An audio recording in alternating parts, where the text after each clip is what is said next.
If you take a look at the record books, you'll quickly see that the 1980s represented a decade where the major car companies pretty much divided the spoils evenly as far as the coveted SCCA Trans Am Manufacturers title was concerned.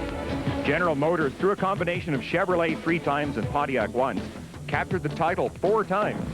Ford, with its Lincoln Mercury Merkur in the mid-80s and Mustang in '89, racked up 5, and Audi from Germany garnered 1. This decade, however, has seen a dominance by the Bowtie Brigade as they've taken all but last year with a point spread between 14 in 1990 and a whopping 41 in 1992. Until the combined forces of Roush and Gloy unseated them in 1994, it appeared as though the 90s would be the exclusive domain of Chevrolet. Now, with just 2 races left in the 95 season, Ford's arch-rival stands ready to claim its 5th championship in 6 years, a feat never before achieved. Should Chevrolet take first and second in today's Trans Am event, they will wrap it up. The battle for corporate bragging rights will be over, and Ford will only be able to wait till next year, a circumstance that does not sit well with the proteges of Old Henry. Well, we aren't willing to give it up that easy, so we still got 2 races to go, and we're going to still try and try to win the manufacturer championship for Ford. The series is tougher than ever right now. It's the best racing, and real racers, they really like this when it comes down to this. What we're trying to do is just have the levelest playing field that we can. If the Chevrolet guys do a better job, we want it to be because they did a better job, not because maybe they had an advantage or maybe we had an advantage. If we can make the cars the same and the best guys, Will and his guys, or Roush and their guys, or Gloy and their guys, can do the best job and the best guys will win the deal, that's what we're trying to accomplish. That's what I'd like. I think they shouldn't count their chickens before they're hatched. I mean, I have a bunch of friends in Ford Mustangs, and I got a sure fine Mustang, and you know, this weekend we're going to do everything we can to kick their butt. Given Ford's feelings, it's interesting to take a look at some key categories, and noting that Ford has outdistanced Chevrolet in all but the one that counts, the race event wins. In every other category, Ford has led the way all year long, and that might explain the manner in which Chevrolet responds to Ford's complaints. Well, first of all, on the statement of being almost ready to get it, we're still 2 races away, and looking back at Elkhart Lake, where we finished 6th, we really can't count on the manufacturers yet. We're hoping to get that one, certainly, but we're not there yet, so we're still working on that. One thing we always look at is a lot of the statistics as far as not only race wins, but qualifying results, fast laps, and so on, laps led. And we think that SCCA has done a pretty darn good job of keeping the series pretty darn even this year. But it really comes down to the individual performance of different teams, and the American Equipment Racing team specifically has done a real good job as far as getting a car set up for the race that's still running very, very well at the end of the race, and that's the real key here in this series, just because the series is so competitive that you've got to have a car that's running 100 miles very well, just as well at the end of the race as it did at the beginning of the race. Ford's problem is they're having difficulty translating their pole positions into race wins. And consequently, they're catching a lot of heat from Chevrolet at this point for the Manufacturers' Championship. Well, you know, the Ford guys have always had a bad case of the wannabes. You know, they always want to be the manufacturer's champion. Well, you know, we kind of have a saying around here. If it whines and cries, it must be a Ford.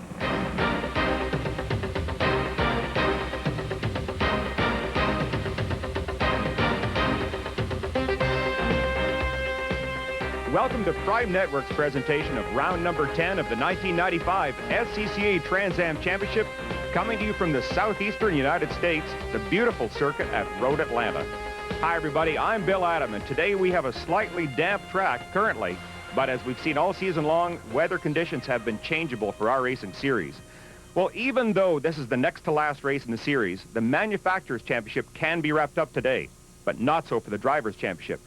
In spite of the fact that he has yet to win a race, Tommy Kendall, by dint of consistent qualifying and high finishes, still leads nearest competitor Ron Fellows by 15 points. Fellows, of course, has won 5 of the last 6 events, including our most recent contest at Watkins Glen. But can he really catch Kendall? Well, let's go down to Professor Chris McClure for a quick course on the science of championship points. Well, Bill, the points procurement procedure for any given race weekend involves 3 different levels. The first of those is the Fast 5 qualifying. If you're the fastest qualifier, you get 5 points. Second fastest, 3. Third fastest, a single point. So they put that on the ledger. Then, in the race itself, if you lead a single lap, you get a point. You lead the most laps, you get 1 more. And, of course, they pay points for finishing position. First place is 30, then 27, 25, and on down the list through 25th position. The most any driver can get in a race weekend is 37. Ron Fellows did that earlier this year during his 5 out of 6 streak. Now, that's how you put it all together. And with that in mind, we had a chance earlier to talk to the 3 remaining antagonists for the championship. Now, in the case of Tom Kendall, 57 more points, regardless of what anyone else does, and the championship is earned. I don't know that you're counting points just yet, but that is the fact. That's the fact. Unfortunately, there's still 69 still available. So with 2 races to go, we can't really sit back and get too complacent. You know, we need to finish. We need to win this race, really. And that would make things a lot better going into the finale. No one's going to have it clinched. And it's just a matter of, you know, we got to race for every position we can get. Every qualifying point's important, and every race point is important. It's down to 3, and we'll meet the other 2 in just a moment. But with that in mind, it's 2 guys you know very, very well. Does that help in the situation? I just know they want it as bad as I do, you know, and everybody's going to be doing everything they can. There's 3 good teams involved, 3 good cars, and 3 good drivers. So I'm glad I'm in front rather than chasing, you know, but it's still far from comfortable. If Ron Fellows is able to maximize points through the rest of the year, he'd wind up with 306. That would leave Tom Kendall the chance to get 309, but he'd have to perform very, very well. You're the hottest guy around, and you said over the last several races in this streak of yours that the only thing you can do is all you can do and let the chips fall where they may. That's exactly what we're trying to do. You know, it's like last week you mentioned to me at Watkins, going, hey, you won 5 of the last 6. I mean, I hadn't really thought about it. Because it's not good enough. You know, this team has just done a great job, and we've just always tried to stay focused on getting back in the championship hunt. And it doesn't matter how many races we win, we just got to get as many points as we can. With the intense pressure, the manufacturer's battle, this points battle. Well, I always have fun when I drive. Yeah, no, the driving part is the fun part, and it's even more enjoyable when you've got a very good car. And you know, I've had some really enjoyable races this year. You know, I consider Detroit and Three Rivers the 2 highlights for me so far. The best race car I've ever had was at Watkins Glen. You know, this team has just done an absolutely fabulous job. And I know there's been lots of whining and complaining, but, you know, I'm the guy who's driven both a Camaro and a Mustang, and both very good ones. And I'll tell you what the difference is between a Camaro and a Mustang. It's Will Moody tuning and engineering this car. That's the difference. In the case of Darcy Schrader, the maximum points yield now for the year would be 282, and if he gets that, he also needs Ron Fellows to finish the last 2 races 6th or worse, and Tom Kendall 10th or worse, then he could get the championship. That's a tall order, but you long ago in this season gave up talking seriously about the title. Yeah, we needed a little help. You know, we got way behind on the first race in Phoenix. We threw out that race and got behind everybody, and we've run good since. But without a little help, the way this point situation, SCCA's got these qualifying points, we've really got hurt by that. And our on-track racetrack performance has been pretty good, but we've been hurt badly by the qualifying thing. So it's not over. You know, we got 2 to go, and anything can happen. But yeah, we need a lot of help, and we just haven't been getting any help lately at all. And so there you have it, the points perspective coming into race day at Road Atlanta. And remember, we will have a test a little later on. Meantime, they're getting ready to roll the cars out. We're ready for action, and we'll be back to Road Atlanta in a moment. Coverage of the 1995 SCCA Trans Am Championship is being brought to you by Eagle. Test drive the all-new Eagle Talon at your local Eagle dealer. In spite of the fact that Road Atlanta is considered to be one of the premier facilities in the entire continent, Trans Am has only competed here 9 times during the past 29 years. Interestingly, from 1973 forward, there have only been 9 separate winners as well. No one has been able to post a second victory. A thought that must have surely crossed the respective minds of Kendall, Fellows, and Schrader, all of whom desperately need to win here to help support their claim to the Drivers' Championship that will be bestowed upon one of them at the conclusion of this, the 30th year of Trans Am competition. The 2.52 miles and 12 turns of this historic venue have puzzled some of the best minds in the sport. And one of those who may or may not be currently puzzled is our expert commentator, David Hobbs. Bill, it is a bit of a puzzle. And in my opinion, it's the most difficult and complex road racing facility in North America, and that's why it's difficult for anybody to win twice here. As we start off a lap, we've just exited turn 12, a very fast downhill right-hander, and we go on to the pit straightaway, which is also slightly downhill and very fast. The front straight here is pretty long, very fast, and slightly downhill, and that downhill attitude continues as you go into turn 1, so you've got adverse camber as you try to turn into this corner. As you start reaching the apex, the road starts to go uphill quite steeply, and now you've got camber helping you, so the exit of turn 1 is very, very quick. And you've got a very short, sharp straight here into turn 2, which is right at the top of the hill. This is a critical corner because as you sweep through turn 2, you're getting pretty tough on the brakes for turn 3, which is an important little corner. As I said, turn 3 is the top of the hill, and between 3 and 4, there's no elevation change. But as you get the car set up for turn 4 and turn into 4, we now start a real roller coaster ride down through 4, long, fast corner. And this is now the S's. And all these have to be taken in one really fast flowing move, and you want to end up on this side of the corner here as you go into turn 5, where the road starts to rise again. But as you exit turn 5, you really want to make a good job of that because you've got a fairly long downhill straightaway which is leading into turn 6, which is going to be a great spot for overtaking. The Trans Am cars are going to come out of turn 5 in 3rd gear, absolutely hard on the throttle, lots of wheel spin, and they're still climbing. Right about here, the road starts to fall down again, and as we come into turn 6, we've got a downhill approach. It's wide, it's smooth, and we're going to see a lot of jostling for position here as we go into 6. And right about at the apex, the road starts to rise again slightly into turn 7. And more jostling for position here. However, the drivers want to be very careful here that they don't mess up turn 7, because the exit of this leads on to the longest and fastest straightaway here. As the drivers exit the hairpin, they're faced with a long, fast straightaway, and there's no elevation change as they go down this straightaway until they come to turn 9. And right about here, the road starts to drop away again very, very steeply, and when they get to turn 10, right here at the apex, they're at the lowest part of this racetrack again. Suspensions bottom out, very tough on the car, very tough on the driver. And twice, yours truly has exited here with suspension breakages on the right rear of a Can-Am car and a Formula 5000 car, and spun all the way up the hill to turn 11, and I never left the pavement on either occasion. As we exit turn 10 right at the bottom of the hill, steep climb up now to turn 11, and hard on the brakes as we come into the turn 11 area. The vehicle access bridge is here, so it's blind from that point of view, and the apex of the corner is right on the brow of the hill, so we've got the apex and the brow. As soon as we cross the apex, we start going downhill again steeply on the way to turn 12, which in these Trans Am cars is almost flat out, about 135 miles an hour, a very, very daunting corner. So that gives you some idea of why it's difficult to be a two-time winner here. Now, there's lots of other stuff going over the showground here, and with more on that, here's Bill Allen with our SCCA Weekly Paddock Report. Well, each week after the Trans Am races, the crews have got a ton of work to do. They have to go through the engines and transmissions, rear axles, brakes, fix bodywork. But on Boris Seds, it's a little bit different. Started out as this plain blue number 4, then became blue with some names on it. Now it's orange with names. What's going on here, Jeff? Yeah, it seems like that Boris guy, all he ever wants to do is paint the car and put new decals on. So, you know, we do what we can. Making only a second appearance of the 1995 season is Bruce Barkaloo. Now, Bruce, you ran quite a few races last year, only 2 this year, but we understand that next year, new car, new team, and you're going to do the whole season. Now, what's changed your mind here? Well, San Susi Lido, our Jamaican sponsor, with the program was very good for them last year, and they want to do it again, and I love going to Jamaica, so I'm going to go down there as often as I can. I just hope I remember to come back. Well, in the 1995 Trans Am season, these crews normally only have 1 or 2 weeks between races to do all of that work. Now suddenly you got 4 weeks off, and I can see you're already coloring tires. Is that all you guys got to do? This is just to fill in the time till we can get our new copies of Windows 95.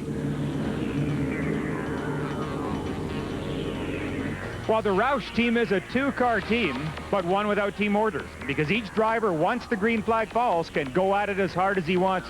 John Gooding, it's a 2-car team sponsors too, both drinks, but you're Mountain Dew. Mountain Dew is the one. I mean, it's a great brand here in the South. You know, the All Sport, it's a new brand that Pepsi's got going that's doing really good to compete with Gatorade and the other products out there. But we're still the big guy here. And you obviously think this is the best one. Of course this is the best one. Wait a second. John obviously hasn't heard that since All Sport came out that the game has changed. And that was in the old days, like when they used to have fixed baskets, et cetera, et cetera. So All sport, this is a lot of work out here, so we need to recoup the fluids. But I've been looking for an after-dinner drink. I'll try this. Let me see Let's how try this this, works. yeah. Hey, that's pretty good. Phil Bartelt, one of the best independent runners in the Trans Am Championship, had a great line at Three Rivers, Quebec. After tagging the wall in one of the sessions, he blamed it on the crew. I said, how did the crew do it? They made the car so good, when I turned the wheel, it turned in.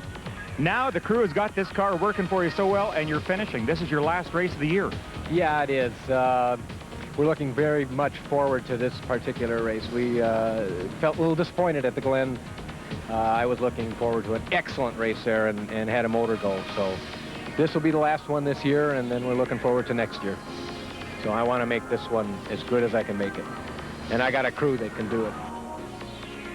This Paddock Report has been brought to you by the SCCA. If you'd like to get a little more excitement on your weekends, then it's time you discovered racing the SCCA way.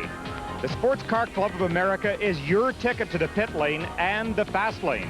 For SCCA membership information, call this toll-free number, 1-800-972-6662. That's 1-800-972-6662. It's an ongoing, indeed an annual debate about which of the two primary contenders in Trans Am, the Camaro or the Mustang, most closely conforms to the stock model and which might have an aerodynamic advantage. Now, I don't know the answer because I'm not an aerodynamic engineer, but we can do a side-by-side comparison and perhaps draw some conclusions. Let's start at the front of the car. This piece right here is called the belt line. Below that is the extension, that's the splitter and the front spoiler. In the case of the Mustang, that extends out 3 inches from the belt line. The comparison on the Camaro, they have a little bit better extension. From this belt line to this point is 4 inches. But we ought to keep in mind, we are told that both are 3 inches further out than the stock model. Now we move to the hood. In the case of the Camaro, big bubble in the middle, higher than the stock model for air cleaner clearance. That's fairly standard in the racing business. This has an indentation here. Perhaps a little bit of downforce on the front is developed here. By comparison, on the Mustang, we have a flat outside, no indentation here. The bubble in the middle is taller again than the stock model for air cleaner clearance. Now, this vein on the stock Mustang is very subtle. That one's a little bit taller. Is that an advantage? You be the judge. Now, let's go to the front wheel well. First of all, we have this and this. Both have a flare. The Camaro's is a little bit bigger, evacuating air in this direction. But the space in the wheel well is different. On the Camaro, it's closer to the tire at the back than it is over here on the Mustang by a couple of inches. So air evacuates here, less load underneath, perhaps a downforce advantage there. You be the judge. The shoulders of the car at the doors, pretty comparable. Not much of a problem there, but at the back, the difference is a good deal more pronounced. On the Camaro, a rounded shoulder, a gentle curve down to the side of the car. On the Mustang, it's almost square. The deck at the back is nearly flat. In fact, it's subtly concave, so it comes up just a little bit on the outside, perhaps bringing air to the spoiler a little bit more effectively. At the back of the Camaro, a longer window, and then this bump. On the stock Camaro, there's a wing here and an airspace underneath. Here, they just made it a solid piece. The SCCA asked them to, but it does fit the stock template. Now, on the rear spoiler in the middle, they're allowed 6 inches of height. In the middle on the Camaro, that's what it is, but on the outside, it's a lot taller. That's a result of the contour of the body where it falls off here. On the other side, the Mustang spoiler is 6 inches here, 6 inches there at the maximum, even all the way across, a product of the flat deck. Now, you can tip this back and adjust the spoiler to get more downforce or less, but you can't have this plane beyond the back plane of the bumper. That is the limit. Who has the advantage? We really don't know. The debate goes on, but SCCA has announced its intention to take one of each of those cars to Lockheed's wind tunnel in Marietta, Georgia this week and run a side-by-side test. We may soon have an answer. We'll also have some basis for 1996 rules. Now, the cars are beginning to roll out toward the grid, and while they do that, let's join David Hobbs with this week's Chrysler Motorsports Report. The rules for SCCA World Challenge Racing are just a little bit complicated when it comes to displacement and weight, etc. But suffice to say, if you win a lot, they add a lot of weight. And these Team Archer Motorsports cars have had a lot of weight added, but they still won 2 out of the last 3 races. Mike Archer, you're in charge of the team. How are they winning with all that weight? Well, I think the performance of the Eagle Talon with the all-wheel drive helps us out a whole lot. And that of our competitors, the last race, having problems. We were just running around 3rd and 4th positions, and all of a sudden, boom, they're gone, and here we come home for the win. Well, to take a look at this week's winners here at beautiful Road Atlanta, Neil Hanneman once again won for Eagle Talon over Charles Coker. Teammate Willie Lewis 3rd, Kermit Upton's BMW 4th, and David Seiss comes home in 5th place. In the touring class, now to move over to super production, I should say sports class, I apologize. John Heinrich's big Corvette over Doc Bundy's similar car, Victor Sifton's Camaro, Steve Dunn in BMW, Jochen Rohr the first of the Porsches. A little bit of a change there. Now moving back into super production. We see that Paul Bucher won this one for the famous team that won the first race of the year, that being Saturn. Peter Gunningham 2nd in the Honda, Ron Emick, Terry Borcheller, and Albert Merkel comes home in 5th place. A great day of racing here at Road Atlanta for all of the World Challenge cars.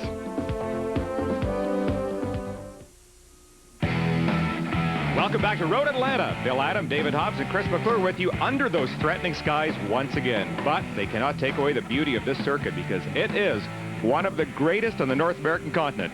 And now, let's get down to Chris McClure. He was 5th quick in the qualifying. That puts him on pole position here at Road Atlanta. And you're familiar with that position, wet or dry? Well, I am. It's a nice place to start, whether it's wet or dry here in Atlanta. You know, the spray and the wet, it's a good advantage to be up front, not be getting any spray, and in the dry, this can be a tough place to pass. So I'm happy with our starting spot, but if it ends up raining, if it ends up being a wet race the whole time, it's going to be, I think, more of a survival of the fittest than who has the ultimately fast car. Scott Sharp, he's ready to go from the point here at Road Atlanta. I agree with him. I think that could be a huge advantage today. We're looking at the sky as it had rained earlier. 77 degrees, but 90% humidity. So it is going to be a very physically demanding day for the drivers. And as you can see, there's a 50-50 chance of rain, maybe with thunderstorms. We hope they do not come in, but always the possibility here in the south. See the clouds hanging over the track. Take a look at the mix of the cars in today's fields. We have 18 Chevrolets, a huge advantage for them over 8 Fords and a pair of Oldsmobiles bringing up the back end. A big, big advantage for Chevy in the numbers game, David. Yeah, it is indeed. And of course, of those, 17 are Camaros, and there's one lone Corvette out there. So the Mustangs are going to have their work cut out to do well here this afternoon. Anybody's going to have their work cut out to do well here because it is a miserable-looking track. It will be a major gamble for all the teams. As you can see, there are still little wet patches on the track as we're going to take a look at the grid today. You just heard that young Scott Sharp is on the pole today in that Rain-X Camaro, and outside of him, a very familiar face to us all, Bill Saunders on the Highwaymaster team. On road 2, inside we've got Dorsey Schrader, a 2-time winner this year, and outside him, Tom Kendall leading the championship, but yet to win a race. Tommy Kendall, of course, looking for his first and vital win here this afternoon if he wants to win that championship. And, of course, Dorsey Schrader is not yet out of the championship hunt himself. He still is mathematically alive, so a hungry driver sitting alongside Kendall.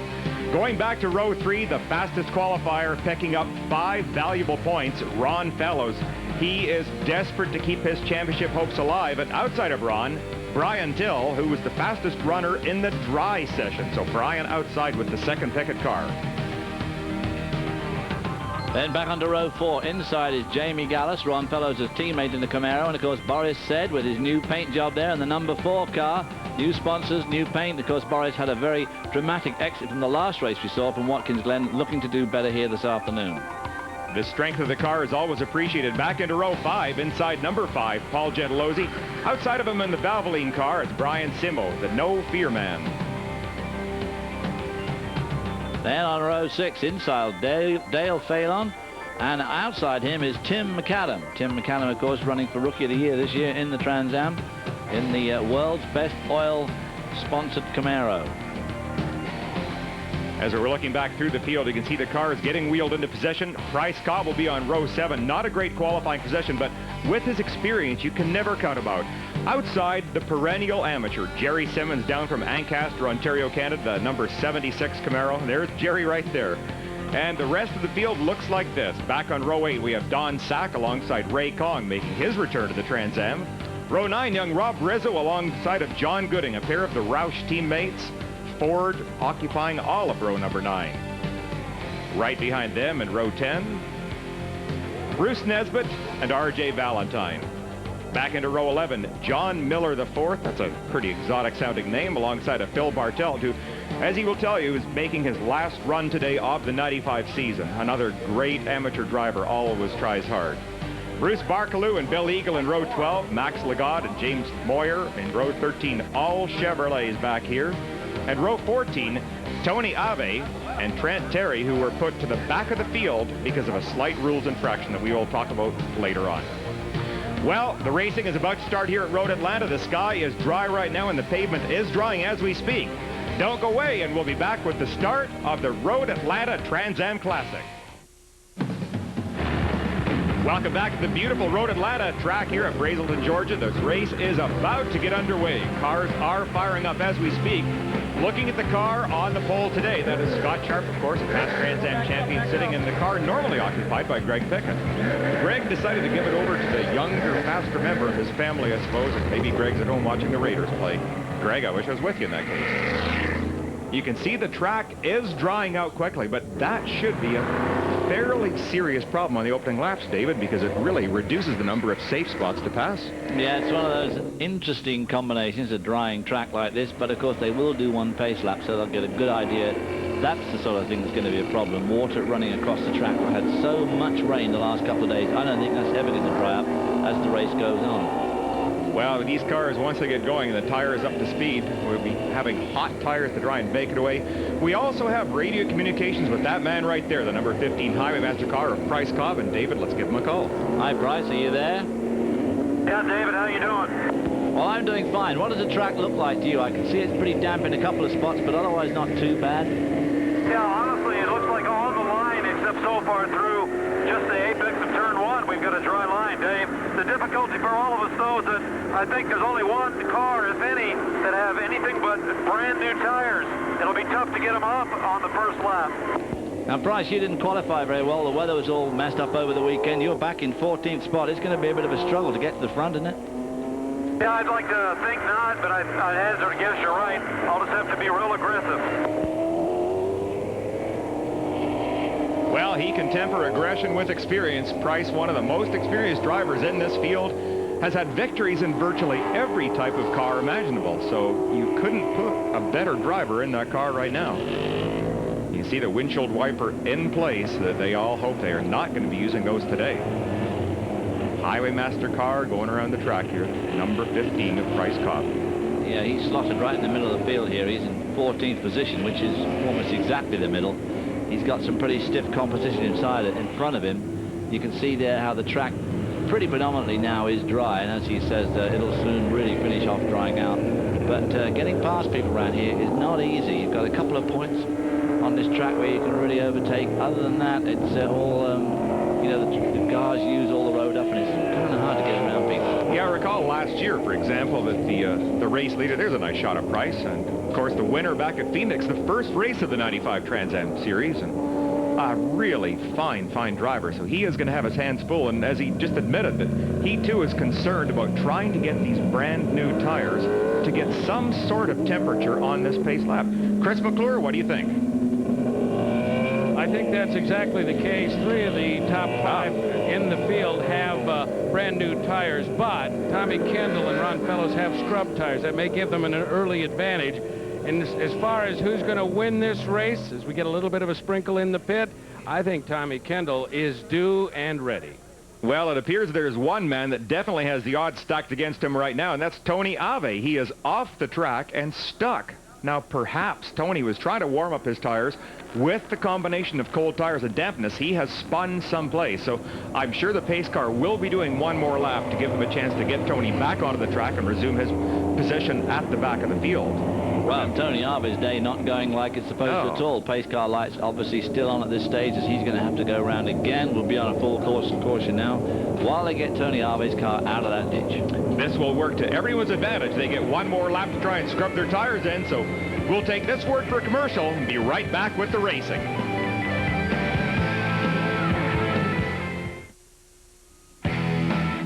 Well, back at Road Atlanta just a moment ago, this is what happened. The wrecker was able to pull Tony Harvey out of the mud, so he will rejoin at the back of the pack where he started, except this time he is at least a lap behind the field. Right now, let's go for a report down to Chris McClure.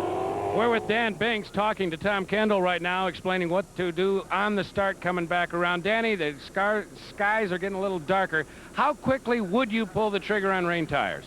Well, we sort of leave that up to Kendall. Depending on if there's standing water, we'll probably go to rains fairly quick. Right now, if there's a dry line, I think if all the cars stay in a row there, it'll dry it out pretty good. We'll just keep on dries. If it comes to a downpour, we'll try it. That's the story. We're just anticipating, but it is sprinkling just a little bit on the pits. Okay, David Hobbs, now it is showtime. Who do you pick to win? Well, based on the law of averages, I'm going to pick him, number 11, Tommy Kendall, because he is, with the way the qualifying went this weekend, he's in 4th spot.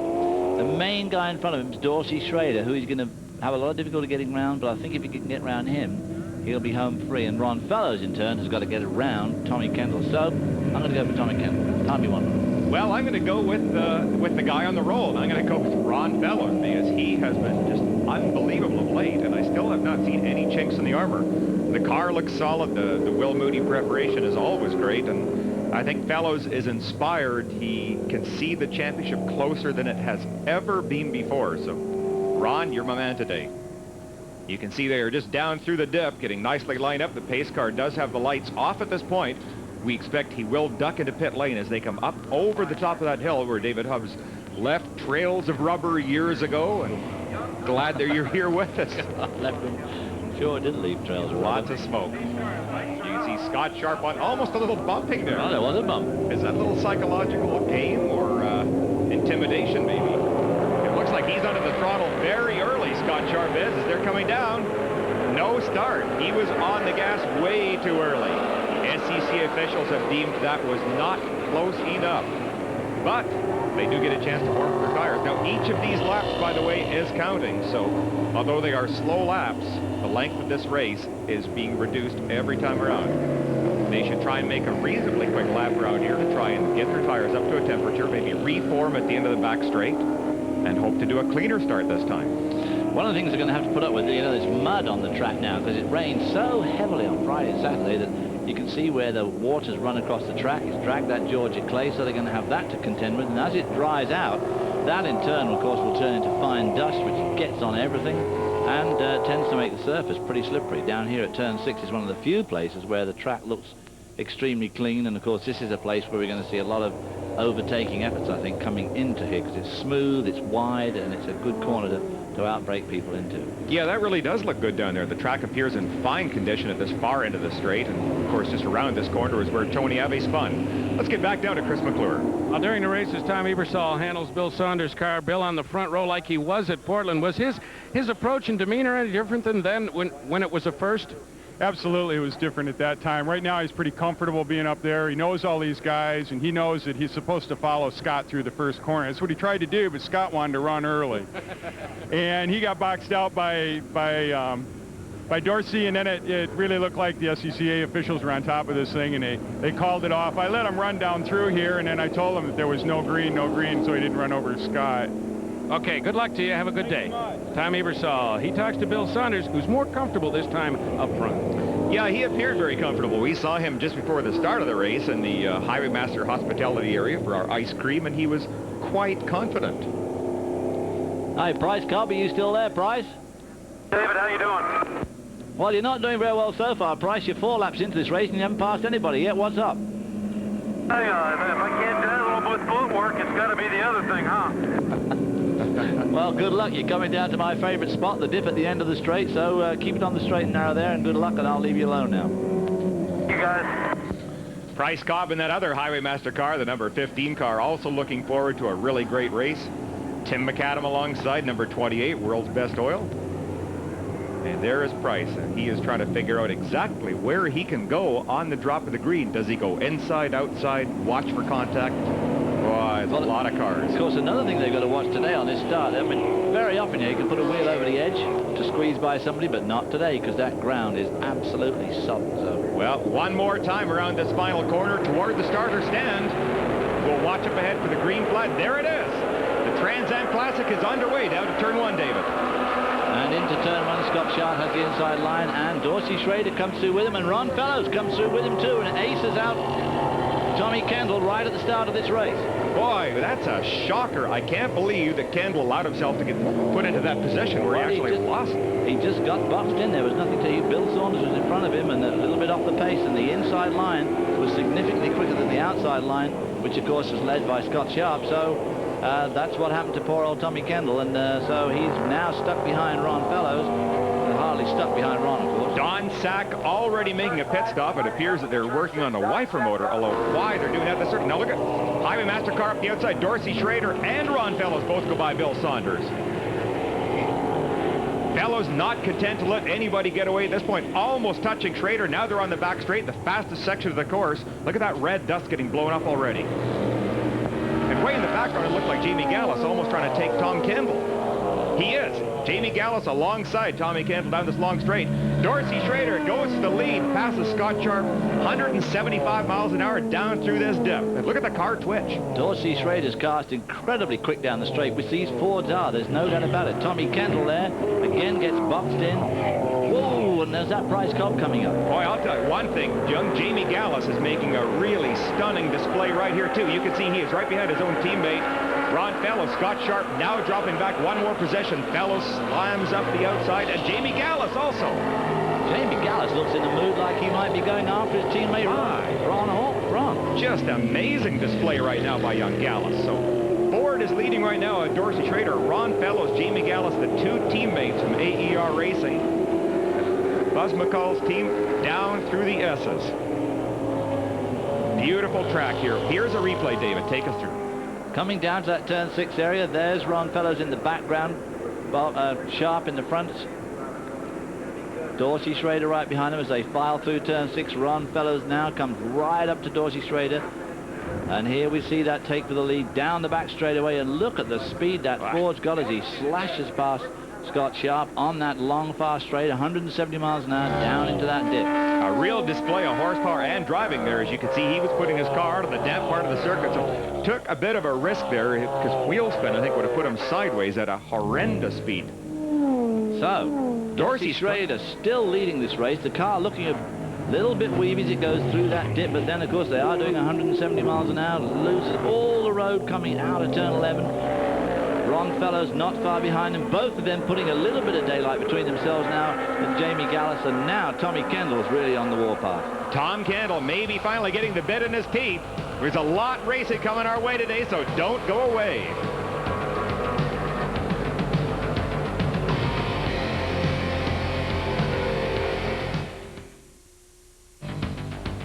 Welcome back to Road Atlanta. Bill Adam and David Hobbs, Chris McClure in the pits today, enjoying great Trans Am racing here at one of the great circuits of the United States. Down at the far end of the circuit, it looks like Fellows maybe is closing on Dorsey, David. He is indeed. There's no doubt about it. He'll be past door now. Let's see how quick the Ford is down this straightaway as they come off turn 7 here, scrubbing for grip. There's all that mud on the road on the exit to there. This is where the Ford's got the advantage. It pulls away down the back straightaway here. I think they've got good horsepower. Boy. And then, of course, here comes Tommy Kendall, also going extremely quick down the straightaway. But when they get to the dip, that's Jamie Gallus there. It certainly does look like the Ford does have some horsepower in that motor. And look at the Camaro closes right up under braking. Just oh, and look at this. Now, here's a good chance. Wow, if he pulls that off, it's a miracle. He's going to get him. Down the inside, whoa. Dorsey made a mistake. Ron Fellows is now our leader in this Trans Am. Dorsey just a fraction wide, and look at his windshield wipers going. Which I'm sure he doesn't like, because that's probably started out accidentally, and that'll be smearing his screen. There's no doubt about it. The combination of Ron Fellows, his crew chief, Will Moody, and that Chevrolet is pretty dynamite when it comes to cornering and braking. It has got just tremendous grip compared to any other car out there. It's a great balancing situation right now. It appears that the Fords have a little bit of a horsepower advantage. The Chevrolet is definitely the better car through the corner. Here's the replay, David. I mean, this is coming to turn 12. These guys are going 135 mile an hour here. Not the sort of place where you want to be aced out. And Dorsey Schrader gave him plenty of race room there. Had to lift out of the throttle to let him through, which, of course, will have put him back. Look at it again. Boy, what a nice piece of driving on both drivers' parts. Dorsey Schrader absolutely had to give best, but Ron Fellows was not going to give up either. And a good point, too. Those wipers just are enough to take away some concentration from Dorsey Schrader. Let's get back down to Chris McClure. Well, Ronnie Fellows has run to the front. He's running soft on the front in terms of tire compound. Last year, left front, you went 600. This year, 430, Will Moody. Is that a risk, a calculated one here? It's a calculated risk. We thought with all the rain that the track would be pretty green, and it might be pretty hard to keep grip with a 600 left front. That's why we went with a 430. And now you cross your fingers and wait. Well, I think the weather is still in our favor in that regard. I would have to agree. A little bit of rain right now. I think we're all right. Fellas, I have to agree with him. I think that's probably a good call at this point. It sure looks like it's a good call, Chris, as Ron Fellows is stretching out a lead every lap a little bit more. And right now, Dorsey Schrader is boxed behind. Whoa. Don Sack, almost contact there, in fact. He did touch him. Ooh, that's turn 4. That's pretty quick there. And the next three competitors, very tight. Look at how Kendall was able to close up because those cars were boxed in. Right on Jamie Gallus' back bumper now. Look at the lead that Ron Fellows has got already. I mean, his car is just crushing this year, isn't it? And Dorsey is leaving his... Why is he leaving those wipers going? They may not want to switch off. You perhaps can't find a switch, you know, when you're in the race car there, some of these things don't fall easy to hand. Maybe the switch had even fallen off. Possibility. You can see Rainek's car all the way back in 5th place now. Scott Sharp, who is our pole sitter, has dropped back to 5th. Tom Candle running up in 4th place, just off the bumper at Jamie Gallus's car. So great battles.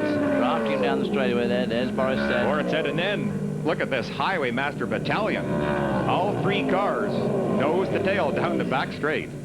That made a good photograph for them. They'll get the publicity leaflet out. I think they'd rather have it running 1, 2, 3 as opposed to back a few places, but back onto the front straight one more time. Ron Fellows is extending his lead very dramatically at this point. That is 2, 3, and 4. Dorsey, Jamie Gallus, and Tommy Kendall. Jamie Gallus going down the inside of Dorsey Schrader. And Dorsey Schrader slams the door on Tommy Kendall. Tommy Kendall trying to go around the outside of turn 2. This is going to be difficult. Oh, just cannot quite do it. Very, very close battle. This is maybe the most impressive performance I have ever seen out of Jamie Gallus today.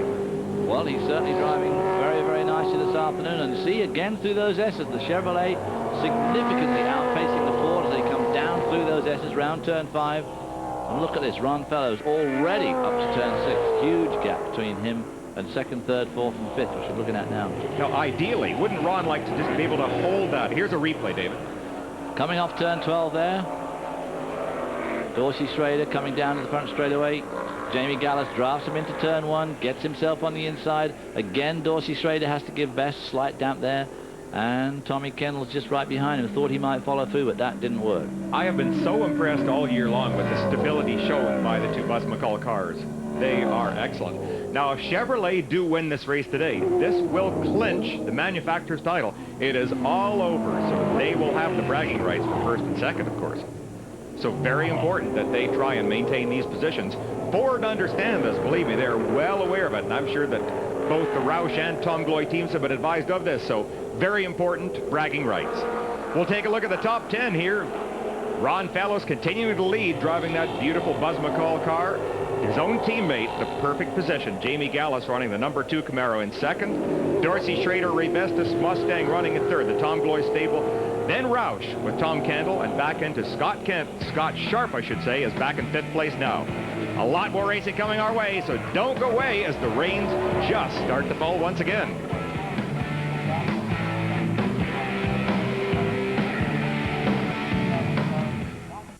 We have talked about threatening skies, and today the threat is coming true. It is raining a little heavier here at Road Atlanta. You can see there's a haze now. Ron Fellows occasionally flicking on that wiper. Here is the gamble that Chris McClure talked about earlier with Danny Banks. Look at the spray coming up there off those slick tires under the bridge. Very slippery here. He slides down. Is he going to come? No. Going to stay out. I think this is the important thing right now, that these cars do stay out. Well, second place. It's going to be a brave man that decides to break off first. As you can see now, lots of people have got their wipers going. Maybe a help, maybe not. Jamie Gallus twitching as he goes into turn 1 there. Now then, the shower is sweeping across the circuit, so it's going to be different. You can see it there across the air. It's going to be wetter in some places than others. And it's a huge gamble at this point because they don't know whether to do a tire change or not. Let's get down to Chris McClure. Well, no one's come in for a tire change, but this is from Darcy Schrader's car. It might be in a little while. The crew getting out the rain tires. Rick, is he saying anything? Is the track going away dramatically? He just said the track's getting a little slick, and we're just going to wait till see if they throw a red flag. We're not going to come in unless they do. Running real well right now, so I'd like to stay there. What if the leaders were to come in? Would you follow them at that point, and if they made the decision first? I think we'd still hold out for red flag. Just have to wait and see on that one. Okay, mind games, tactics being played out in the pits right now, but the track's going away. It's raining harder, guys. David, what would you do? Well, apart from the fact the old heartbeat right up in the mouth, I guess you just have to play it by the rules. Ooh, look at that spray now. I mean, this is going to get difficult. Yeah, and that Once you start showing that much spray with slick tires, it's getting really slick. Right at the end of the straight, too. That is the high-speed area here at Road Atlanta. Again, up over the crest and delicate throttle application down through this section. You can see Dorsey does appear to be closing up a little bit on Jamie Gallus. Yellow flag coming out. It is being shown. Let's get down to Chris again. It's interesting to note, I think, at this point with the track going away, 1993, Scott Sharp started on the pole in the wet twice and won, and he did it on slicks all the way. He never did come in, even if the opportunity presented itself, to go to rain tires. That's the kind of risk some folks will take. It's a tough call. No, you know, and I think I tend to go that way. It's very easy to say that sitting up in the relative security and safety of the broadcast booth. But the problem is, if you do make a pit stop, as we're watching 65, that's Tony Ave coming in. If you do make a pit stop, it takes so long to do the tire change. And then if the track dries out again, oh, you're dead in the water. But I also don't like the way that we have to wait for the red flag these days. I think it should be entirely up to the driver. And if he wants to come in and change tires and gets it wrong, just too bad. And if he gets it right, good for him, you know. This declaring race as wet or dry and then stopping the race so that everybody can come in and change their tires. I don't see the real logic behind that. No, I am in agreement with you on that. I think it puts more of the challenge to the driver where ultimately it should be. Ron Fellows is our leader right now ahead of his own teammate Jamie Gallus. The two Chevrolet Camaros setting up front in a very nice position. And as you can see, it's very wet along that straight. That's where the real wet is at the moment. Jamie Gallus right behind Ron Fellows there. So this will be playing into the hands slightly of the Fords. They can catch up under this caution period. We'll take a look at standings. Chevrolet, of course, 1 and 2. Dorsey, Schrader, Tom Kendall, Boris Said now up to 5th place, all driving for Ford. Dorsey and Boris, both from Tom Gloy. Scott Sharp, who is our pole sitter, back to 6th, but still hanging on. Then Paul Gentilozzi and Price Cobb with Rocket Sports. Brian Semo, the Valvoline car. Bill Saunders is back in 10th, so he is still holding good position. 11 through 15th looks like this. Brian Till, Tim McAdam, young Rob Rizzo, who's doing a good job for Roush this year, John Gooding, and Dale Fallon. We'll take this break for a few minutes of important messages and then be back with more racing from Road Atlanta.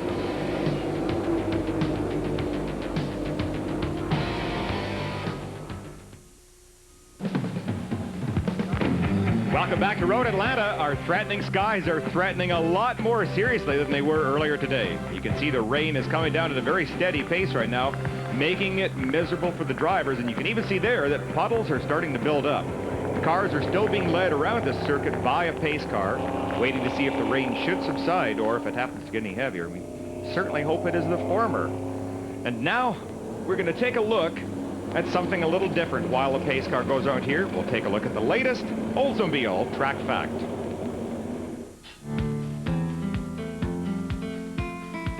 Oldsmobile division is involved in many things in the racing world, both on the track and, of course, off the track. This is one of the things that they're involved in off the track. One of several PPG pace cars that do alternate in pacing some of the world's greatest drivers as a member of the PPG pace car team. Just a quick look at another Oldsmobile Motorsports activity. Yeah, nice car, Chris. He gets all the good convertibles. Yes, absolutely. Beautiful paint job. It is gorgeous. Well, we have been advised that apparently a red flag may be shown this time around, and the cars will be stopped in the pits to put on the full wet tires. The crews do have them ready there. See, it will be a 15-minute stop. So, Ron Fellows, what would this do to you if you're leading the race? I'd be pretty ticked off is what I'd be, to be quite frank. I'd want to stop when I want to stop. Mind you, I'd have stopped in conditions like this anyway. I put them on 10 minutes ago, and now I'd be on my way again. But so they're all going to be led into the pit lane. They're all going to have 15 minutes in which to change their tyres, by which time, of course, it will have stopped raining. And another hour or another 45 minutes, they'll come in again and change them all back to dry. Well, it puts a premium on the pit crews today that they're going to have to maybe have their hands full should they go back to a dry weather condition. Now, these skies are still so unpredictable. They do not look like they'll stay in a serious rain condition. It is just impossible to tell. Pace car will bring them all to a stop. The crews will not be allowed to perform any other maintenance other than tire changes. Let's get down to Chris McClure. Yeah, there's a time limit on it, and you mentioned that already. They can go to rain tires. That's really the reason for the red. But they can also change the windshield. If they've got a regular race windshield in there and want to go to another one that's treated for the rain, they're allowed to do that. After that, they sit there with the car until they're ready to go back on the track, because that's all they can do. Well, you heard it there. There's the voice of experience. That is the AER car. Ron Fellows coming to a stop. He is our race leader. And even the AER owner, Buzz McCall, was kind enough to hold an umbrella over Chris McClure. So I guess Chris is off slipping him a $5 tab for that one. Ron Fellows sits in the car. Back at racing in just a few moments. Welcome back to Road Atlanta. Bill Adam, David Hobbs, Chris McClure with you. The cars have made their pit stops. They now all have rain tires on them. And, of course, now we're waiting for the sun to come back out, David. We certainly are, Bob. Bill, rather, and from now on, these guys are on their own. If they decide to make another stop to change back to slicks, they have to do that at their own discretion, at their own choosing of time. And it is sunny outside now. It's such a huge gamble that they are taking, because you just don't know how long to stay. But Chris McClure had a chance to talk to two of the drivers, Tom Candle, Ron Fellows. Crews continue the tire changes here, putting on the reins. We're with Tommy Kendall, who came in the fourth position in the race. Obviously, conditions changing, but tell me about your race car. You got a good steed under you?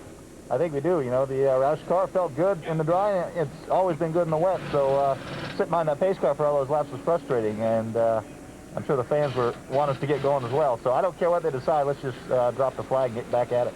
Okay, what if it goes back to dry? How long can the tires last? Do you have when the decision begins to be forced? They won't probably go much more than 4 or 5 laps if a dry line develops.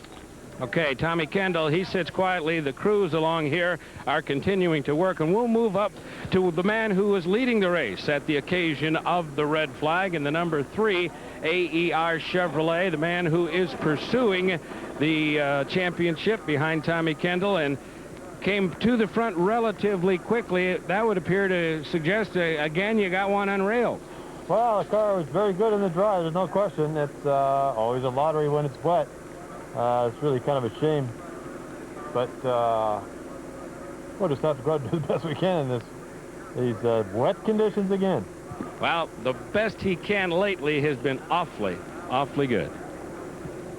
It sure has. And one of the races that we saw Ron just absolutely dominate was the wet race out at Portland earlier. Now, as the cars form up to take the green once again, we'll take a look at the top 20 cars. Ron Fellows leads over teammate Jamie Gallis, Dorsey Schrader, Tom Kendall, Boris Ed, 3 through 5. 6th is Scott Sharp, Paul Gentilozzi, Price Cobb, Brian Simo, Bill Saunders, the other Highway Master car back in 10th place now. 11th through 15th is looking like this with Brian Till, Tim McAdam, Rob Rizzo. We just lost our graphic there for a second. We apologize. We'll get this right back. Ray Kong was the next in line, and then John Gooding, I believe, was 15th. Cars snaking around the track. They will be reforming as quickly as they possibly can, David. Yeah, the pace car lights are off, so they're obviously going to go this time around. As you've already said, Ron Fellows put on a spectacular show at Portland in the rain, and the way that chassis of his seems to handle, I don't see this being a major problem. But as he said, the rain is always a bit of a lottery. There's no two ways about it. Well, the pace car dives off the track, and they're ready to take green once again here at Road Atlanta. Now the gamble. You're on a strange racetrack, basically. You've got no practice.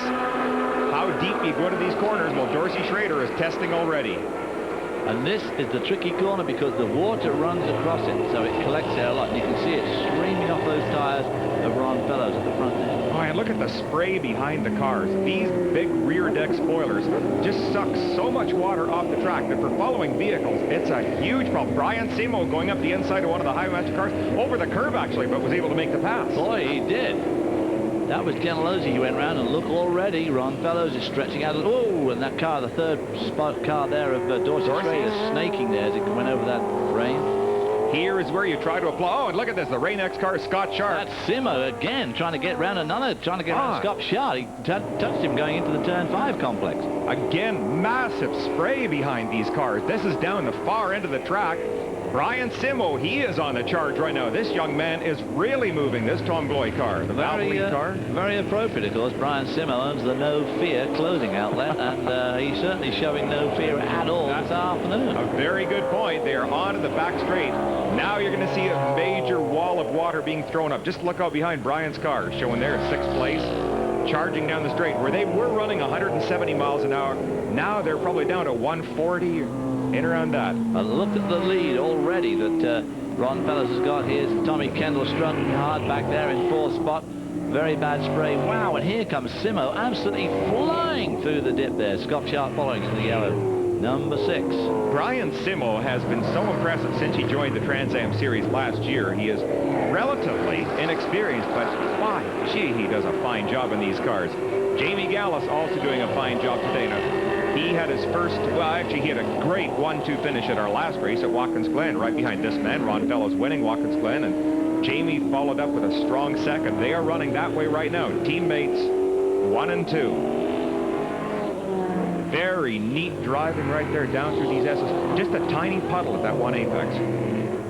Ron Fellows, there you see Jamie Gallows in the number 2 car, lying second. Behind him, Dorsey Schrader in the first of the Fords, but the Chevrolet... Whoa, and a spin! That was Dorsey Schrader, spun coming out of turn 5. Oh, and he's gone off. He'll never get it out of there. He'll be stuck. He's going to have to be very careful. Oh. You can bet the wheels are spinning. Boy, oh boy, I'm amazed. I am too. It just shows how good these Goodyear wet tires all that tread obviously grips pretty well. This mud is very slippery, and for him to get out of that valley, the crater was a great job. Boy, oh boy, that was amazing. Now we've got Tommy Kendall is up to 3rd spot.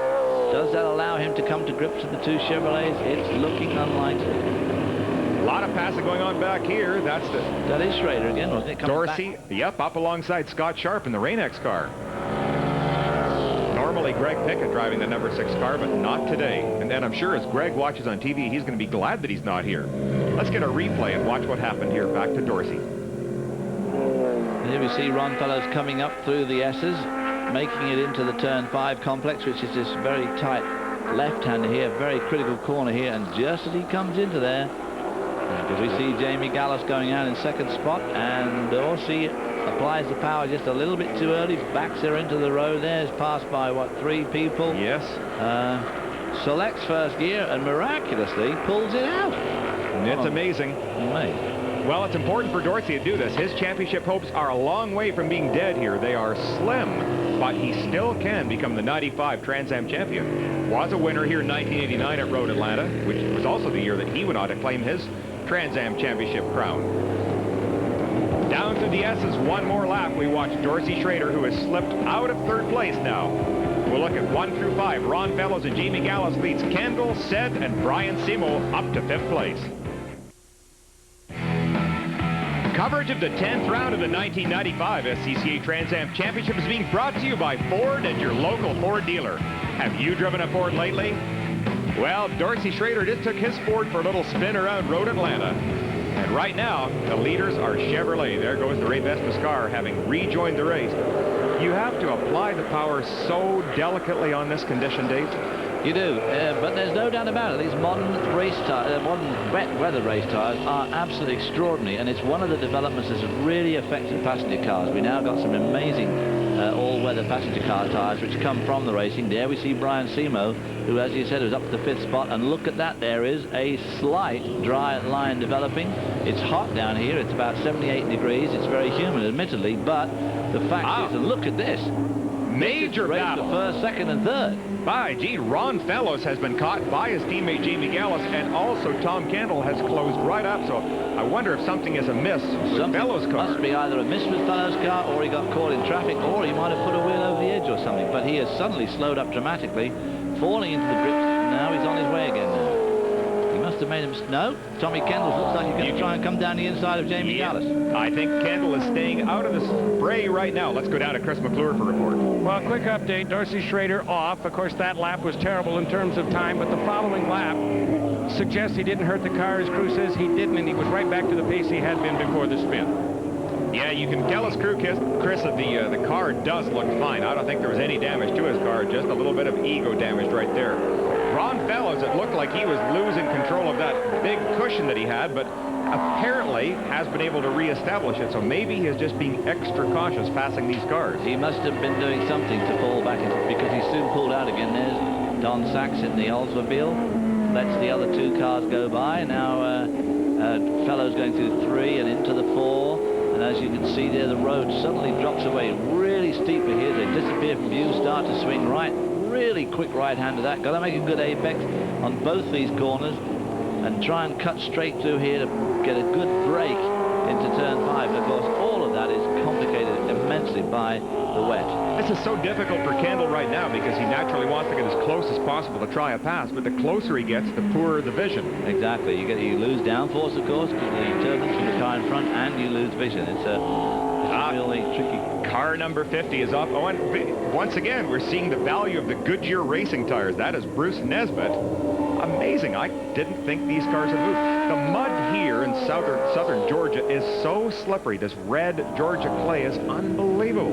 It's just like glue, and it gets in your clothes, and it never ever comes out. Never does. You can see the race tires in these cars at the end of the season. You can tell when they were at Road Atlanta because they will all be stained by this red Georgia clay. I remember doing the Formula 5000 race back here in 1972 with Al Unser, who went round all weekend with his jaw on the floor, kept saying, "Oh, I don't race in the race, I never race in the race," because so he wins the race easily. And I had those white overalls, those old Goodyear white overalls, and they got covered in that red clay. It never did come out. You were the first of the psychedelic driver of those coveralls. He drove a tremendous race that afternoon. It was just like this, too. Once again, Ron Fellows appears to be slipping back a little tiny bit.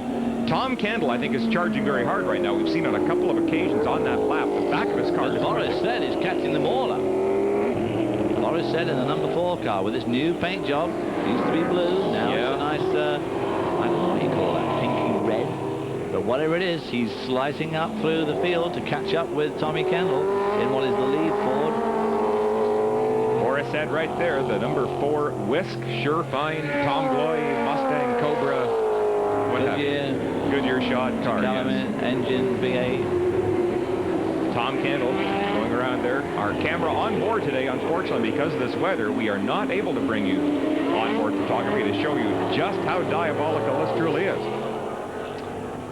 And we might add the reason we can't do that, of course, is because we can't have the helicopter which we need to get the radio signal out of the car. The ceiling's too low, but the ceiling has definitely raised a lot. There is no rain out there at the moment. It could even break out into sunshine. And of course, down here in Georgia, if the sun comes out, it's going to be instantly very hot and dry this track out very quickly. And then these guys are going to be having to make some tough decisions because these rain tires don't last very long once it really does dry out. And you can see the line is definitely forming there. Yeah, it really is. And the rain tires are designed to try and vacate the water as quickly as possible to dry the little section of track these cars are going over. And what they're doing by throwing the spray up in the air is drying the track very quickly, even with an absence of breeze here today. Look at the line. You can see the rest of the track very shining. There's reflections off the race cars. But where the cars are around there. Oh, Jerry Simmons, number 76. Now, he may be stuck off the track. He is well and truly stuck by the look of things in the gravel trap. Just about where Dorsey spun.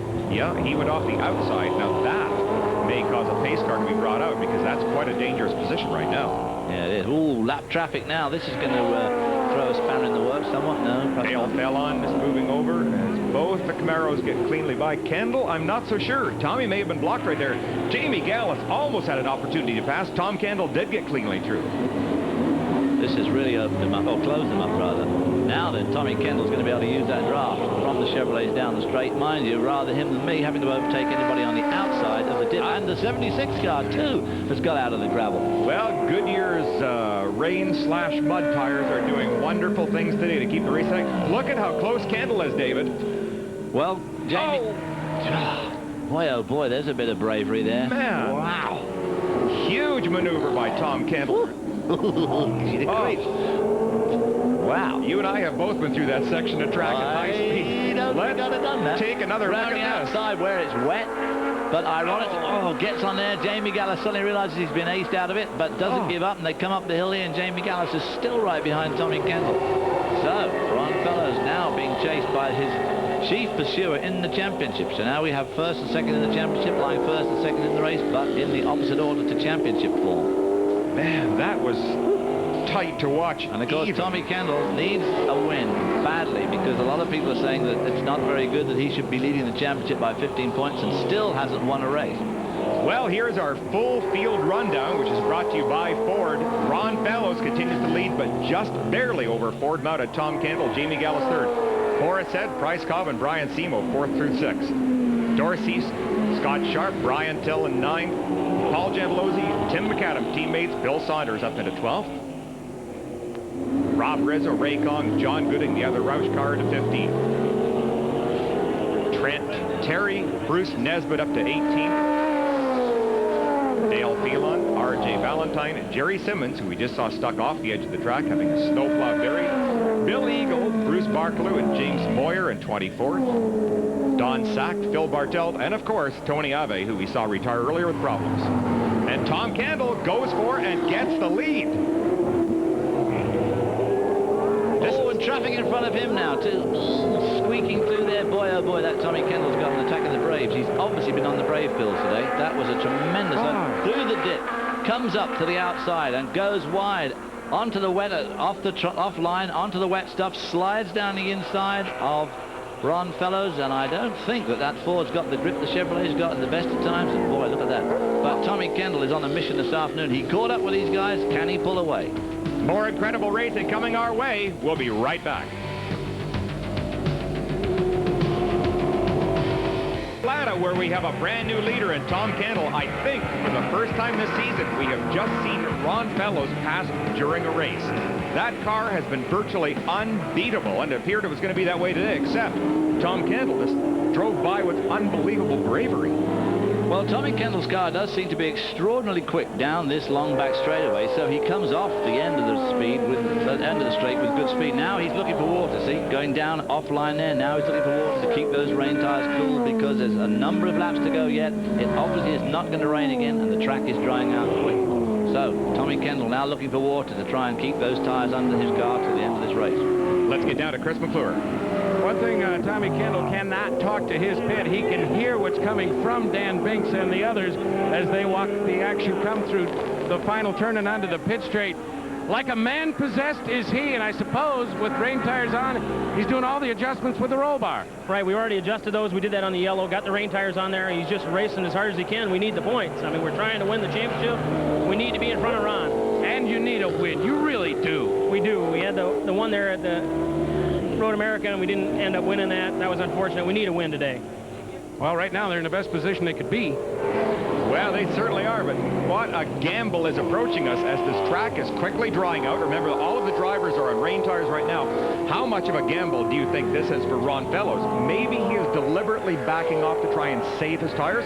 You can see Tom Kendall way off the regular, quote, line at that point, trying to cool the tires, driving through the spray. So what do you think about a gamble on Ron's part, maybe backing off? Well, I mean, it's all going to be a gamble from now on, isn't it? They're going to have to start looking for water. There's 14 laps to go.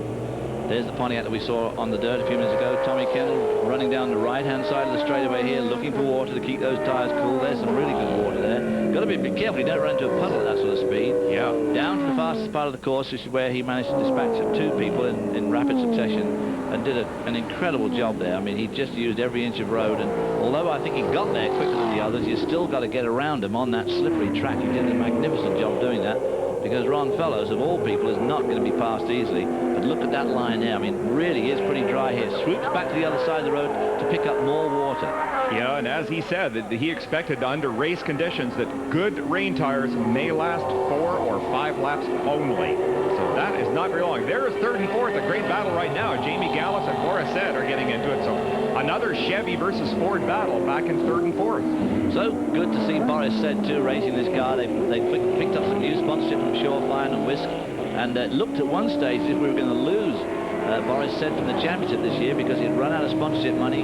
Came back now fully sponsored. We're going to see him for the rest of the year, and he's a young guy really that's done a lot of racing but never had a really good shot in a first-class team like the Tom Gloy Ford effort.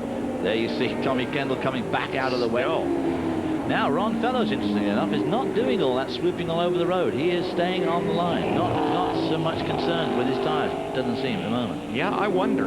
Two distinctly different schools of thought. You can see Fellows a little bit of a power slide out on the straight. We'll see now there's the power slide coming out of turn 7. Boris Said behind Gallus. Now, do either of these two guys go into the wet? Boris, yes. maybe a little bit. Let's get, well, for a report, let's get back down to Chris McClure. Well, anticipating the changing racetrack, the sun is out here in the pits. Tommy Kendall can't call his crew and tell him if he wants to switch to slicks. They talked about that when they were stopped under the red flag, and basically is have them ready.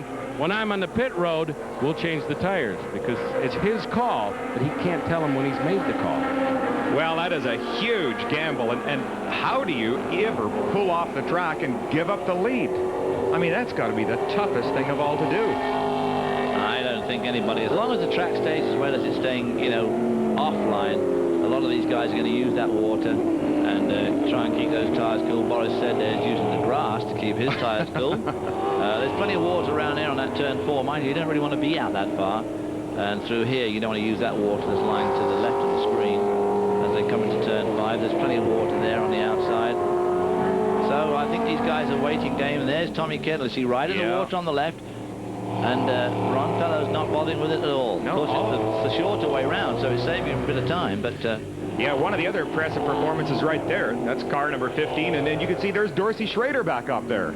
So Dorsey's making a real charge at it. Dorsey Schrader trying to get around Bryce Cobb. Bryce Cobb and Dorsey now lying in 5th or 6th position. Yes. So Bryce Cobb's had a great run up from 14th, and Dorsey Schrader's been up, been back, and whoa! And boy. Boy, that looked good, didn't it? Yeah, shades of the sprint cars, and Dorsey loves to drive like that. Yeah, I have to. Well, we're only a few laps before the finish.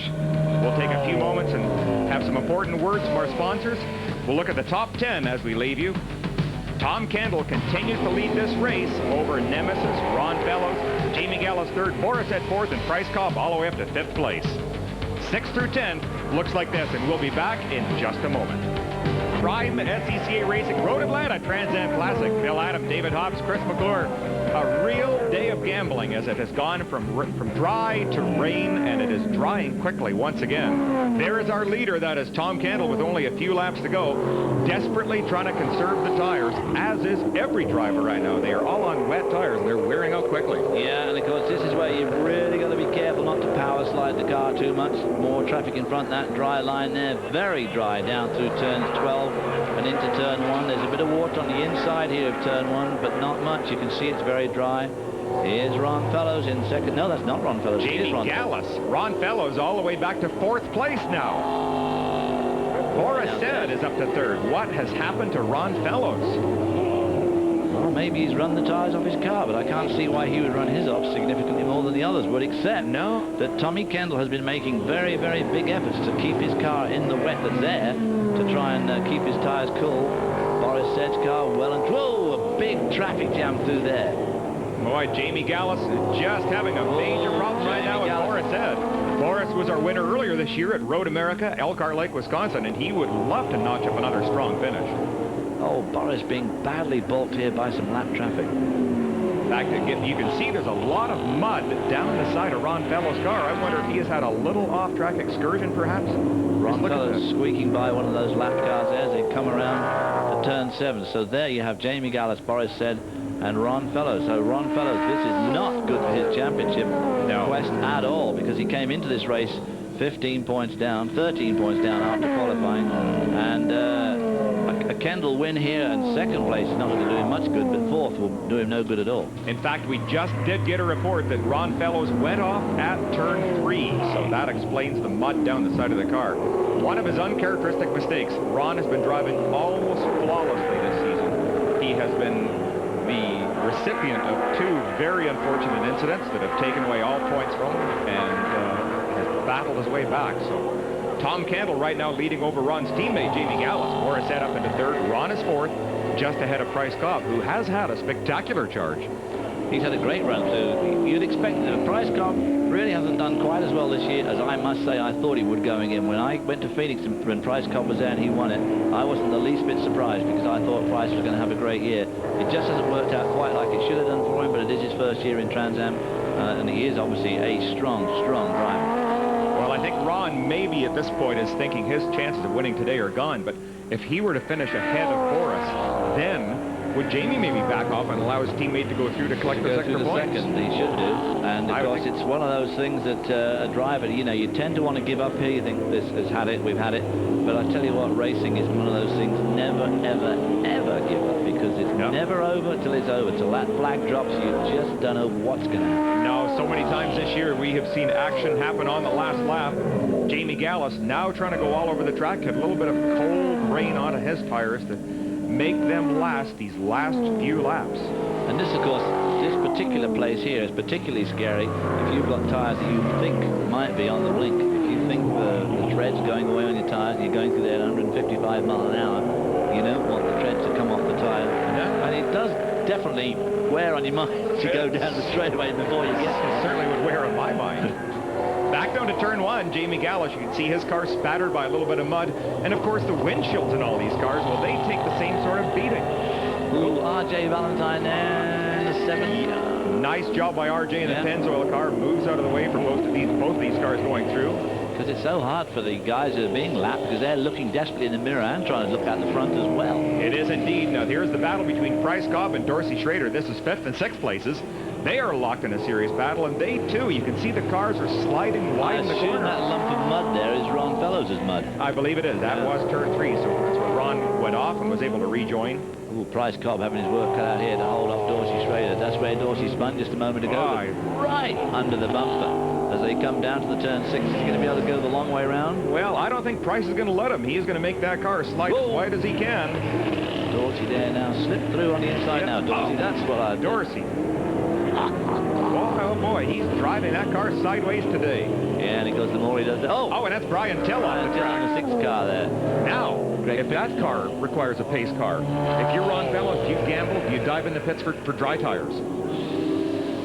Don't ask all good questions like that. Oh, well, maybe this is the chance for Ron Fellows, but there's probably only 6 or 7 laps left, I would think. Major gamble. They may not bother with a pace car because to get a pace car out, it's going to take 3 or 4 laps. It's going to leave you about 3 laps of green flag. And it's a relatively safe spot, too, because it's the slowest corner on the track. So we are being advised there is a full course yellow, so whoa, here we go. Now you can bet the crew chiefs are talking to the car saying, okay, do you come in for slicks? Do you leave the rain tires on? Oh, man, this is the gamble time. Well, we'll find out exactly what does happen right after these words. You like gambling in Las Vegas, you will love this racetrack because it is a place to be. You can see the line is drying out as they're trying to pull Brian Till's car out of this sand trap, one of the safety features around the edge of the track, and look at how clean this is becoming. Let's get down to Chris McClure. The call has been made for a second Highway Master car to come in. This one is Price Cobb. On the right side of the car, 2 slicks will go on, and they'll have to go to the other side. They can only have 3 people over the wall to work on the car, so these changes take a long time, but they've decided they simply can't get anything out of the rain tires. What's left underneath, and they've gone to slicks.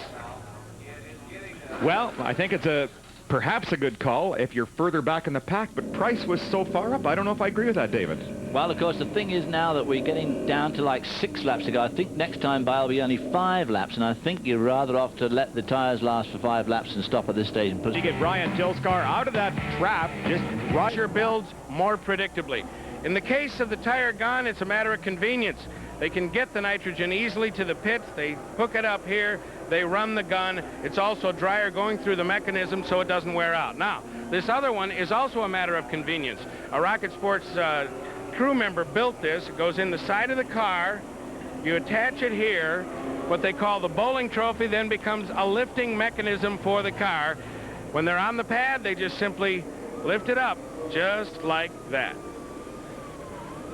Well, Max Jones, team leader, looking, and he's watching for Jamie Gallus. And Gallus is very close to Kendall. An extremely good start by Jamie Gallus. Challenging up the outside. Tom Candle making a defensive move down the inside. And looking back in third place, Boris said, right up on the tail of Gallus. Boris said they're thinking seriously about taking second point away. And, of course, holding off Ron Fellows in the Chevrolet. Now, one of the difficulties, you can see there is a dry line all the way around, but to try and pass, you have to gamble there and go on the wet. And, of course, you lose a lot of grip by doing that, and I think these guys are going to gamble on the fact that they can do 3 laps to go on this dry track and not tear those tires up. As Tommy Kendall said at the beginning, or rather when he changed tires, 3 or 4 laps on these wets is about all they'll take in the wet, in the dry, and that's all they've got, 3 laps. And already Tom Candle decides to go over onto the wet part of the track to try and salve whatever he can. Meanwhile, Ron Fellows, it appears, has dropped back even further. He has lost his 4th place now. Jamie Gallus hanging on gallantly here too. Tommy Kendall, Tommy Kendall looking for some water. Somebody well off the track there. That's Scott Sharp, was way off. Look at again, Fellows' car, the front of his car is covered with mud. Ron may have had another off-course excursion. John Gooding now tries to get past. Wow, John Gooding weaving around there, trying to get around Scott Sharp. That looks a bit hairy. A lot of people having really good runs today. Jamie Gallus still in a serious challenging position. They have both pulled away from Boris Said, who is running in 3rd. But look at Jamie. Jamie Gallus holding on brilliantly here to Tommy Kendall. He is really strong today. Again, Kendall goes to the moist part of the track. Gallus follows him and then goes back up the outside. There is Dan Banks, Tom Candle's longtime friend and crew chief. I believe they have been 10 years together, these fellows, in a variety of race cars. 2 laps to go. Tom Candle hanging on for all he is worth, and Jamie Gallus just feet behind with Boris Said certainly in a position to pounce. Boris Said seems to have lost out just a little bit to these guys. You can see the car there of Tommy Kendall starting to squirm on those tires. It is definitely starting to slide. That is the tread starting to give up, getting a lot of temperature in those tread sipes now. Ford's looking very strong. You can see Mustangs running 1st, 3rd, and 4th right now. Tommy Kendall, though, a masterful driver, just like Ron Fellows. He's not going to be easily hustled. That is Rob Rizzo's car. You can see so close to the end of the race, and obviously he is out. Once more onto the back straight. Tom Candle swings over to the wet part of the track. Not much moisture left, but every little bit is helping at this point. Again, Boris Said seems to come on very strong down these straights, so that Mike Lozano motor is a real powerhouse. Well, there's no doubt these Fords are quick in a straight line. And, of course, Tommy Kendall was really quick here on 2 occasions. Dorsey Schrader back up into 4th place. And we seem to have lost Ron Fellows. They seem to have dropped right off the pace. He must have got a car problem of some sort. Could be stuck in A gear or have a problem of some sort, because he's not like him to be out of this race at this juncture. Well, this has a major effect on our championship position, because that man, number 11, Tom Candle, is the leader in the Drivers' Championship this year. This will help solidify his position. It does not lock it up for him, but it certainly helps the battle. He has a good... Whoa, look at him slide there. Wow. Those rear tires just starting to give up now. You watch it come through here. Slides there. Big squeegee slide there. Into turn 5, down to 2nd. You can see there is Fellows way back, barely holding off a charging Scott Sharp right now. Fellows' car is covered with mud. Down to... Oh, and there's a car stopping the track. R.J. Valentine, was it? No, stopped in a bad spot there. Into turn 7 for the last time. The key corner, one of the key corners here. He's going to come out of here well. Whoa, Tommy there sliding as he exits the corner. Not going to bother with the water this time, I wouldn't think, because it's going to take him too far out of his way. He's going to stay on line and make sure... I would agree. And look at Jamie, how close he is. Jamie Gallus looking to get around. Get up. Danny Biggs can't look. He does not want to watch this. Here is Jamie's chance, David. Oh, it's a bad place to take a chance, although Tommy Kendall did it to him under the bridge. Now's his chance to try and slide by Tommy Kendall as they come down to turn 12 for the last time. It's going to be really close. Tommy Kendall is going to be the winner of the Road Atlanta Trans Am Classic, right to the edge of the road for the checker flag.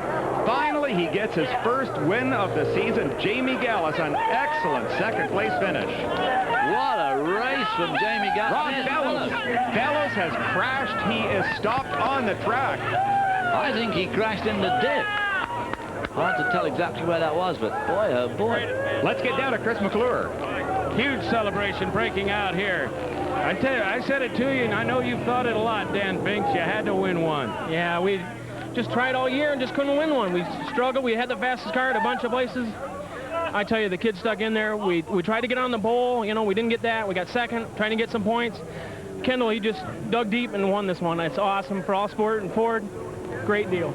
I'll tell you what, you've been with Tom and you won some races along the way, but I don't know. I don't want to put words in your mouth, but I suggest it might be the sweetest. Well, maybe the sweetest. We've been a little dry spell here, and we're real sweet about this one. We really like that, and thanks a lot. He couldn't talk to you, but I wonder how close were those tires. What would you think? Oh, the tires are done, I'm sure. We were just trying to keep them pumped up so we didn't think they were bad. You know, he knows what it feels like, so he did an absolutely fantastic job. Well, Tommy Kendall, with this man's help, takes a big step toward a title. I don't think it's wrapped.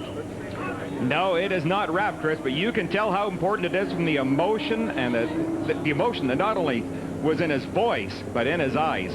Very, very important day for this young man, Danny Binks. Really, genuinely, one of the nice guys in the Trans Am Series, and there are sure a lot of them. Well, a heartbreak day for Ron Fellows. You can see he did not complete the last lap. His points championship hopes. I think he got tagged into Scott Sharp's car there. The rear end is all hanging off. I think they had it coming together there, just coming out of turn 5. I think you're right, too. I think that's exactly what happened. Maybe we can get Chris to talk with Scott Sharp and find out, but this is going to seriously damage championship hopes for Ron Fellows. He has worked his heart out, as has this guy, Tom Kendall.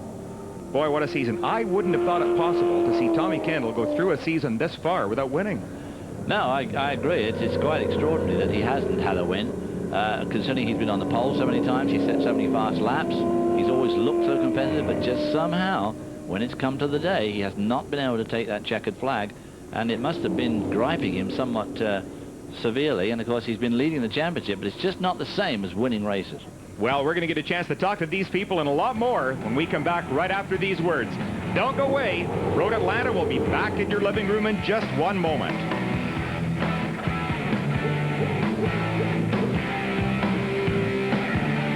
Back to Road Atlanta. The celebrations are about ready to start. There is the winner of our Ray Bestis Rising Star Award. That is John Miller, a newcomer to the series, and he's got to be a pretty happy young man today. Very nice performance, John. He's telling his crew to come on over. Let's go over to Chris McClure. Well, I just got the cool suit off. Tommy Kendall getting out the window. He's going to stand on the roof first. And the Ford folks gathered around are certainly pleased with this moment in the Georgia sunshine, as it turned out. Tommy? I'll get a little bit of a shower. Precursor to the victory stand in just a couple of minutes. A few weeks ago, he said, or suggested, finally. That one you didn't keep. This one you're gonna. Oh, no doubt about it, man. My hat's off to the Roush guys. You know, they've kept digging, and guys have had a lot of momentum on us, and everyone thinks we were just going to cruise to the championship. But I'll tell you what, the conditions like they were today, I was flying blind. So like, thank God for a nice, safe race. He must have been driving because I couldn't see where I was going, and the all-sport car was the class of the field. You know, it was a tactical race, but these guys kept me well informed. I couldn't talk back to them, so they had to figure out what I wanted. It was, you know, it's tough to see Ron have those problems on the last lap there, but we've had our share as well. How much were the bars able to affect the car and give you the setup you needed after the red? I mean, you talk about it, but you can't do mechanical adjustments.